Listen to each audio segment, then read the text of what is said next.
Assalamualaikum warahmatullahi wabarakatuh. Kita masuk ke masalah security atau keamanan di dalam sistem operasi.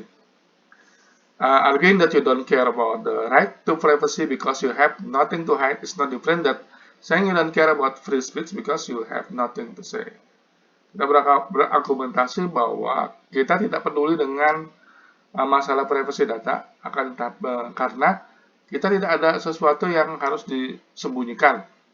Ini sama saja dengan mengatakan bahwa kita tidak peduli dengan masalah kebebasan bicara karena kita tidak memiliki sesuatu untuk berkata-kata.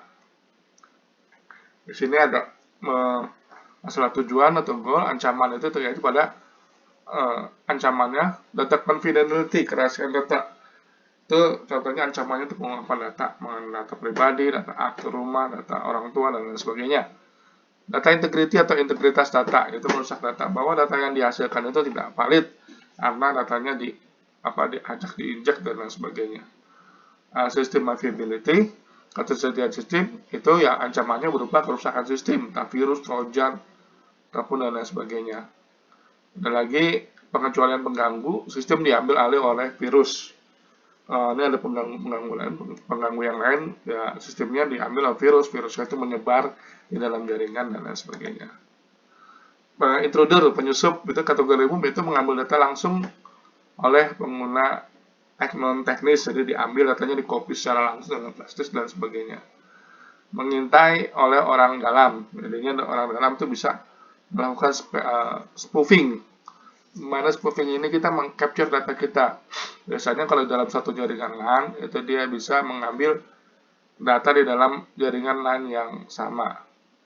Kemudian, upaya bertekad untuk menghasilkan uang. Nah, ini bagian daripada penyusup, di mana dengan dia menyusup ke sistem tersebut, mencoba mengancam masalah orang yang ada di dalam. Ada lagi masalah intruder juga atau penyusup, spionase komersial ataupun militer, di mana orang tersebut ingin mengambil data-data suatu perusahaan atau suatu instansi pemerintah. Ini kehilangan data karena kecelakaan. Penyebab umum lainnya data tidak sengaja adalah karena bencana alam, kebakaran, banjir, gempa bumi, perang, kerusuhan, atau tikus yang menggerogoti data backup, aset cadangan, ataupun hal yang lainnya. Kesalahan perangkat keras atau perangkat lunak, kerusakan CPU, kemudian kerusakan hard disk atau kaset yang tidak dapat dibaca, kesalahan di dalam telekomunikasi, di dalam pengiriman data, kemudian juga ada bug di dalam program yang menyebabkan datanya itu hilang. Kesalahan manusia karena entry data salah, kemudian kaset salah atau CD-ROM yang dipasang salah, kemudian programnya salah dijalankan, disk atau kasetnya hilang, atau beberapa kesalahan yang lainnya di dalam penyimpanan data. Nah, ini untuk keamanan data, biasanya datanya itu kita rubah encrypt di dalam, terutama di dalam jaringan. Salah satu bentuknya adalah menggunakan ciphertext. Ini hanya menggunakan konotasinya. Ada plain text, kita masukkan key-nya, encryption key encryption. Kemudian kunci enkripsinya kita masukkan di sini. Kita menggunakan algoritma enkripsi, masuk, nah keluar jadi fungsinya menjadi CEPKE, pesan, dan fungsi E, encryption algorithm, pesan ke dalam KE, key enkripsi. Ini ada K decrypt-nya, decryption key ini KD, sama dengan P sama dengan decrypt, C yang tadi ini, KD, menghasilkan pesan plain text in, plain text out. Ini metode enkripsi dan dekripsi. Secret key cryptography adalah monoalphabetic substitution. Contohnya seperti ini, ada teks biasa ABCD, kita rubah menjadi QWERTY. Z ini merupakan alokasi huruf yang ada di keyboard, QWERTY dan lain sebagainya, terusnya ASDP. Nah, ini urutan yang ada di keyboard itu dirubah menjadi, tadinya merupakan urutan abjad menjadi urutan yang ada abjad yang ada di keyboard. Nah, ini seperti ini. Ini dikatakan sebagai ciphertext. Jika ada, katakanlah, Budi, B U D I menjadi W R, kemudian O, U-nya antara C, dia ini kayak antara X atau C lah. Nah, seperti itu kira-kira gambarannya di dalam secret key cryptography. Dirubah kata-katanya. Public key cryptography atau dimana kita memegang kriptografi untuk diberikan ke share ke dalam publik.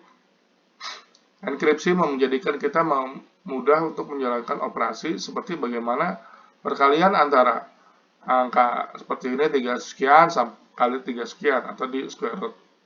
Decryption without the key required to perform a hard operation such as what is the square root of. Nah, ini dikalikan seperti ini. Ini dengan angka decryption itu lebih mudah dilakukan operasi ya. Kemudian digital signature ini mengacu kepada melakukan komputasi untuk yang A ini, original dokumen compressed to hash value dengan menggunakan hash value run through D dokumen ada hashnya. Signature blocknya ini ada hashnya, di sini ada original dokumen. Ini untuk menunjukkan tanda hash ini untuk menunjukkan keaslian dari suatu dokumen, sehingga dokumennya itu kalau diedit hashnya berubah. Ini dikatakan sebagai signature block, digital signature. Ada lagi istilah protection domain, di mana kita memproteksi datanya ada read, baca, write, nulis, eksekusi, read, write, eksekusi, kemudian ya ada read, write, eksekusi. Ini RWX.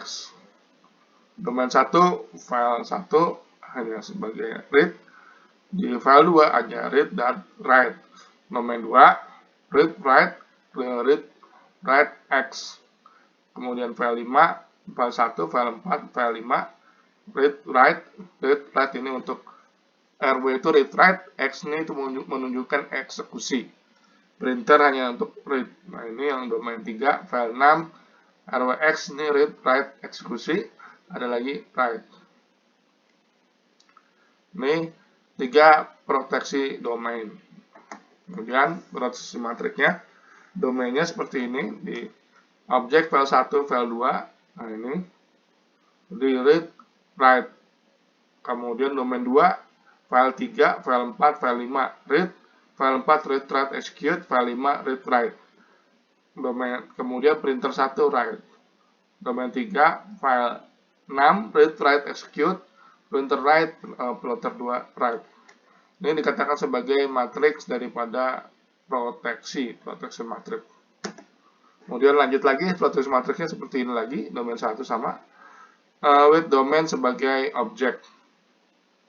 Domain 1, read, file 1, file 2, read, write, domain 2, enter. File domain 2, read, file 4, read, write, execute. File 5, itu read, write, printer 1, write. Domain 3, read, write, execute. File 6, printer 1, write, plotter 2, write. Nah, ini proteksi matriks dengan domain sebagai objek. Ada domain 1, domain 2, domain 3. Domain 1 bisa dimasukkan masuk ke domain 2. Nah, ini ada lagi ACL, Access Control List. Istilah dalam umum di dalam sistem keamanan adalah ACS. Ada owner sebagai owner, ada user, ada admin. Jika ada owner, di user space ada owner A. Kemudian file 1 A, read, write, B hanya write. Di file 2 A hanya bisa read, B bisa read, write, C bisa read saja. Di file 3 B bisa read, write, execute, C hanya bisa read dan execute. Execute itu menjalankan program. Nah, ini untuk mengakses control list untuk memanage file access file. Nah, ini dikatakan sebagai ACL. Access control di sini ada di sistem operasi Windows, sistem operasi Linux, dan lain sebagainya. Nah, ini file ada password, kemudian access control list itu ada tanah, kemudian sysadmin ADM-nya RW. Sini kemudian ada pigeon data, ada bill, big fund. Nah, ini password, access control listnya ada tanah, sysadm, read, write. File ada lagi pigeon data, bill, big fund, read, write, kemudian tanah, big fund, read, write. Aksesnya untuk access control list. Capability, kemampuan. Sini proses A, ada owner A, memiliki akses file 1 dan file 2 dalam bentuk membaca saja atau read saja. Ownership B2 hanya akses di file 1 read, file 2 read write saja, file ketiga read write execute. X itu execute. C hanya F2-nya itu hanya file keduanya read, file ketiganya hanya read dan execute. Setiap di sini diterapkan bahwa setiap user, si owner ini memiliki, si user ini memiliki otorisasi yang berbeda pada suatu file.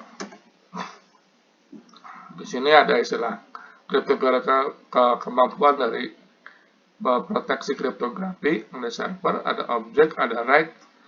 Of objeknya itu apa? Objeknya apa? Write-nya apa? Check-nya apa? Ini capability. Capability 3 adalah contoh hak generate. Kemampuan menyalin membuat baru untuk hal yang sama objeknya. Pertama itu, salin objek buat objek duplikat dengan yang kemampuannya baru. Remove. Capability menghapus entry data dari daftar C. Objek tidak berpengaruh. Hancurkan objek secara permanen, menghapus objek dan kemampuannya. Ini contoh generiknya. Ini menyalin, itu di copy. Nah, sederhana. Salin objek buat objek duplikat dengan yang baru. Ini yang sama, ini yang baru. Ini untuk remove capability di menghapus entry data dari daftar dari C-list di listnya. Objek tidak berpengaruh, tidak hanya dihilangkan saja, tapi tidak dihapus. Sistem terpercaya terhadap sistem untuk mempertimbangkan laporan virus, worm, dan lain-lain, trojan, dan lain sebagainya. Di sini ada dua pertanyaan naif tapi logis. Apakah mungkin untuk membangun sistem komputer yang aman?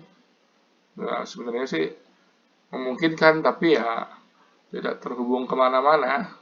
Jadinya, jika demikian, mengapa itu tidak dilakukan? Ya, karena kan biarpun gimana pun juga, kalau kita tidak terhubung kemana-mana, ya dummy saja komputernya, tidak ada data yang masuk. Nah, itu kan tujuan daripada komputer itu ya intinya hanya untuk mengolah data. Kalau tidak ada data yang masuk, buat apa ada komputer?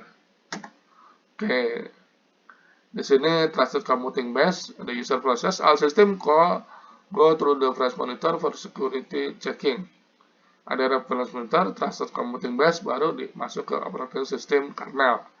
Ada user space, ini bagian dari aplikasi yang akan dijalankan. Nah, ini kernel space ini, kernel space itu mengacu kepada level sistem operasi yang bekerja secara dasar, berkomunikasikan dengan hardware, menjalankan proses counting, dan lain sebagainya.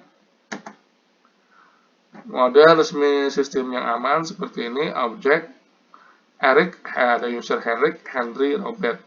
Compiler, si Eric hanya read execute, Henry read execute, Robert read execute.